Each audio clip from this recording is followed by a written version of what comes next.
YouTube. My name is Robin, and this is my very first vlog. I'm a little nervous, so if I'm awkward, I apologize, but I really just wanted to start a new channel because I want to share my trying to conceive journey in the hopes of helping other women that are trying to conceive and are looking for maybe advice and symptoms and dealing with a miscarriage and different things like that. So that's my goal. What I want to start with is my story. I'm 26 years old. My fiance is 29. And in November of last year, we found out that we were expecting. I had a weird dream 2 nights before I found out I was pregnant that I was at a slot machine and it showed the three little windows, and the first two windows that rolled around were blank, and the last one showed a baby head.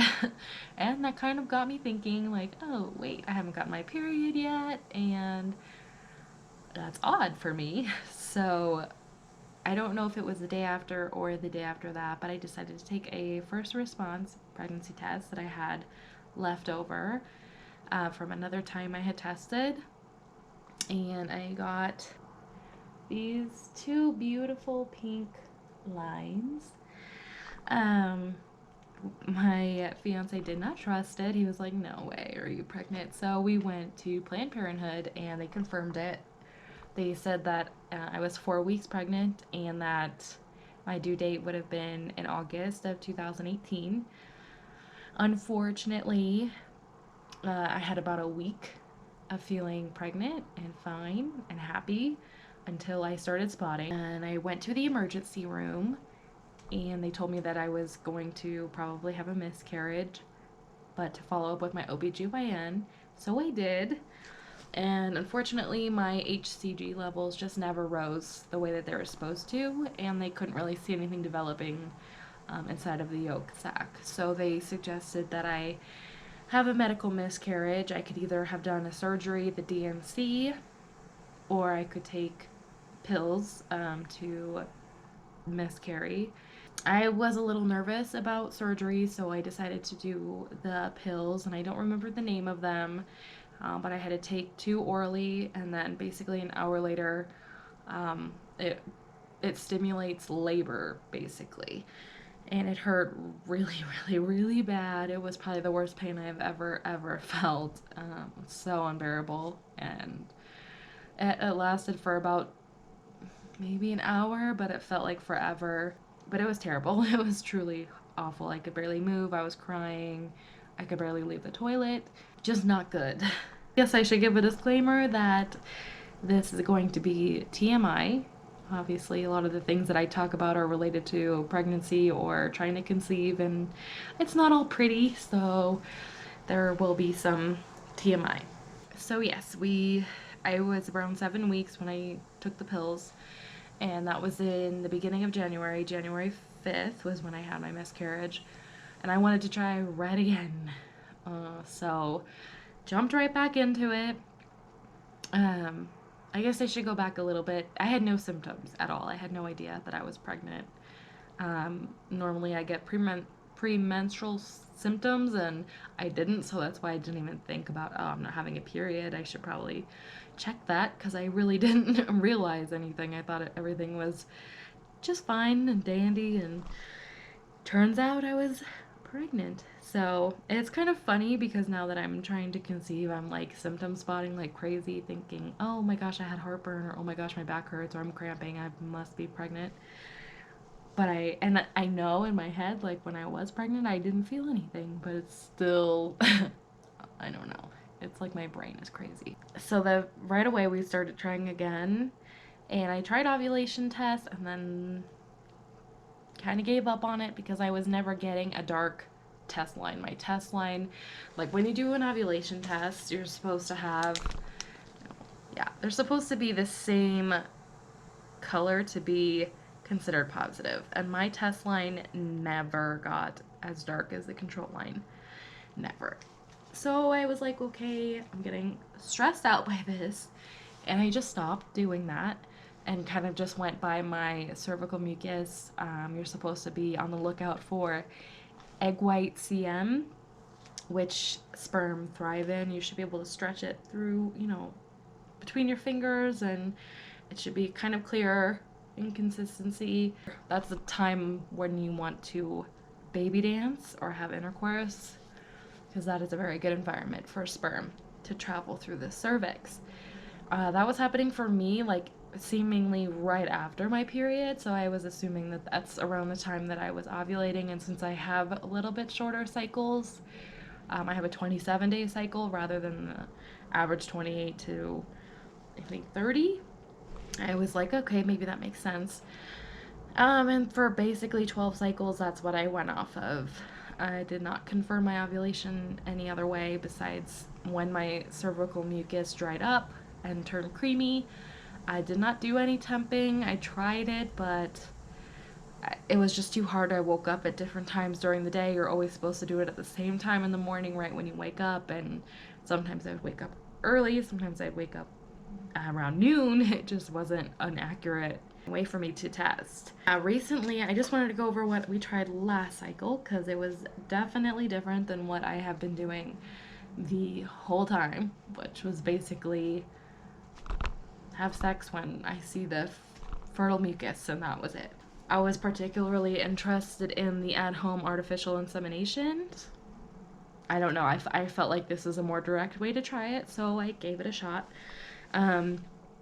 First thing I did was bought pre-seed, which I'm sure if you're in the TTC community, you have read all about it.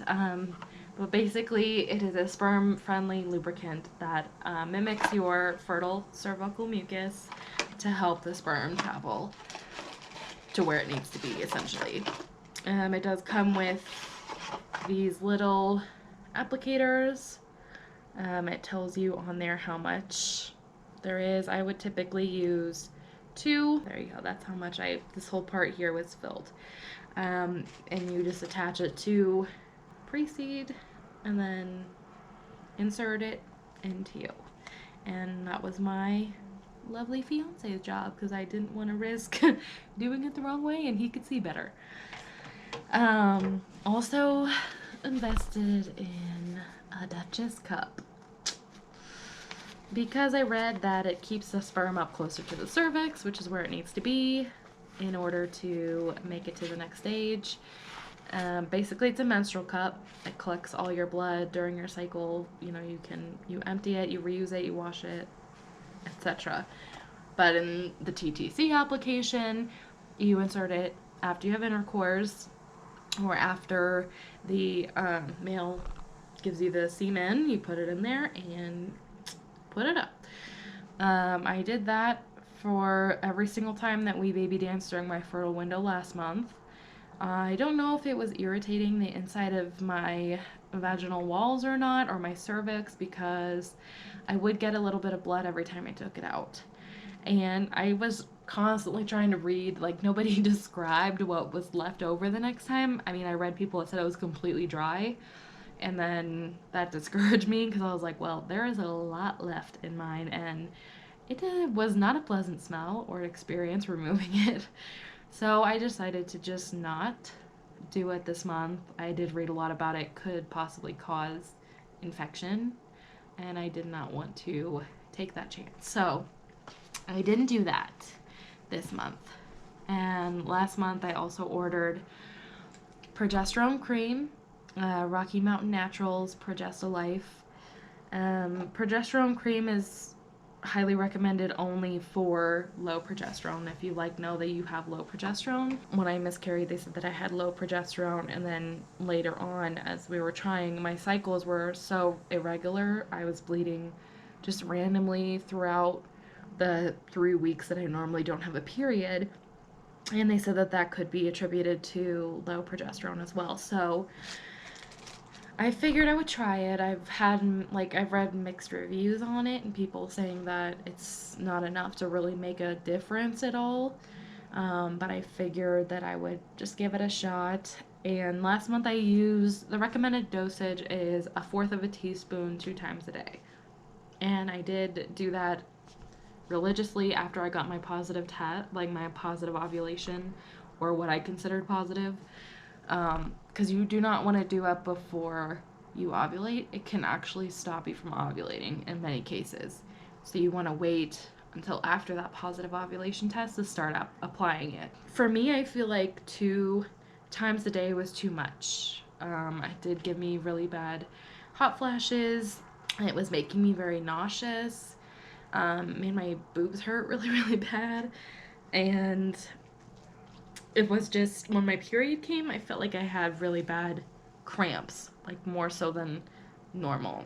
So I decided this time around, I'm just doing 1 time a day before bedtime, the fourth of a teaspoon. And I did have, so I'm cycle day 4 or 5 right now, depending on when I actually ovulated, and I did have some hot flashes last night, and I think it's because I did start it like 3 days ago, and that seems to be a symptom that comes along with it. And then I also last month used these Wandfo ovulation tests, which I really liked. They were more sensitive than the brand I bought this month.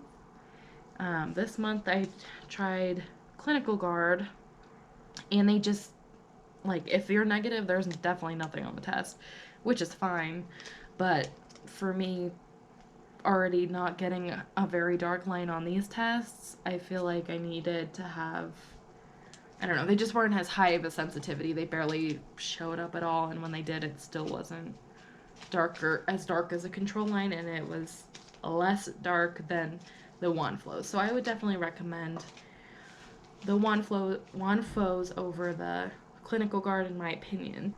So that's everything that we tried last month, and it was a lot. I didn't want to really do it again this month because I felt like it was taking away the spontaneity and the love of, baby dancing, and I felt guilty. It kind of was like sending my fiance to work rather than something that we both like to do together. Just kind of became more of like a chore. So I just kind of decided to not do it again. I can't say, I know obviously none of this stuff worked last month for me, but it very well could if we continue doing it, and we may try it again in the future, in future cycles. But I wanted it to be as like natural as possible, and I felt like if I could conceive last time like just the normal old-fashioned way, then there really shouldn't be any reason why I couldn't this time. So this month I'm just focusing. I mean, we have baby dance every other day during my fertile window, but otherwise nothing special. Just trying to make it about the two of us and the love that we have, and hope for the best. I do want to do symptoms if I have any by DPO. I don't want to go crazy because I know that I will symptom spot the crap out of everything. I mean, so far I really haven't had any except for having a hard time sleeping last night. I think again because of the progesterone. I'm trying to remind myself that you really, like with my other pregnancy, I did not have any indication besides that dream that I was pregnant at all. And it didn't hit, like my pregnancy symptoms didn't hit until like 4 days after, where I was so hungry, so nauseous, like I could not sit in a car because I would get sick. I couldn't go 2 hours without eating because I would get sick. Like that, it really kicked in, and I can smell everything. Everything smelled horrible.